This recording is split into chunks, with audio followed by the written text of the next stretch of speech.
Grindhouse Releasing presents Hollywood 90028, or Hollywood 928, as some refer to it, or the Hollywood Hillside Strangler, or Twisted Throats, or whatever title the movie had when you didn't see it, because you probably didn't see it. This film came out in 76. It was, I think it had a little bit of screening in 73, but it was done in 69, 70.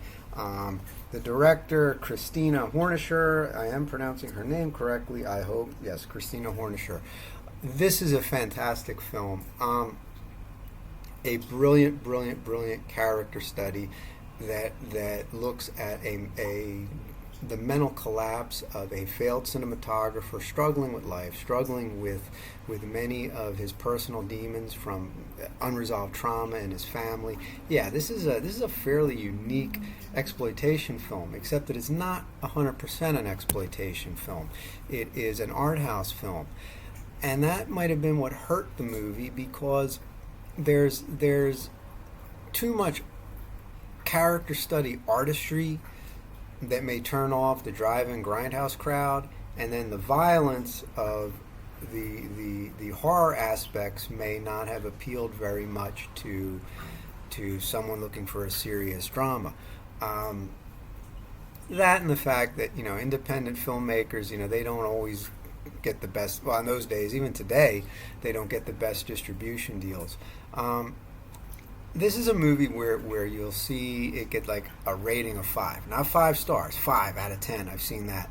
Where it gets a 10 by some and like a 0 or a 1 by others. Again, it's a movie that has a hard time finding its audience. I think the audience for it would be, if you're somebody looking for a unique horror movie, a unique exploitation film that has a message and has a true auteur style to it, this is definitely a movie for you. It's also I personally enjoyed it because I spent a lot of my life in Los Angeles. I lived on Hollywood Boulevard. I spent a lot of time on Sunset Boulevard.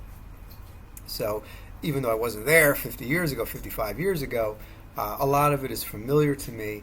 And also familiar to me is, if you spend any time in Hollywood, you'll probably meet people who, as the Kinks song goes, struggled in vain. They're not that they didn't have a career, but their career didn't work out for them the way they wanted it to. And that's kind of the struggles of the main character in this film, but it's also the struggles of the director, because she made a fantastic movie that sadly it didn't create what could have been like it could have did for her what Mean Streets it did for Scorsese, but of course it did not. It was her only film that she made. Christina Hornisher will always wonder what could have been if she had done like 2 or 3 more movies. Maybe she could have been like a Michael Reeves, Conquer Worm, Witchfinder General director. 3 movies, but 3 great movies. It's a sad movie. It really captures a slice of life. The exploitation elements to it, the horror movie elements to it, they seem to be there to sell the movie. Like, they kind of were thrown in there to get the film distribution. Not thrown in there, but you could see that might have been the motivation behind it.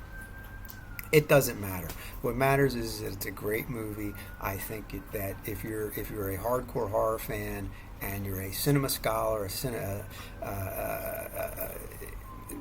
somebody who's willing to give anything a shot, you'll probably really like this movie. You'll also, don't read too many of the reviews, because you don't want to have the twist ending given away. A shock ending, not so much a twist. It's a shocking ending, and it'll freak you out when you get to it.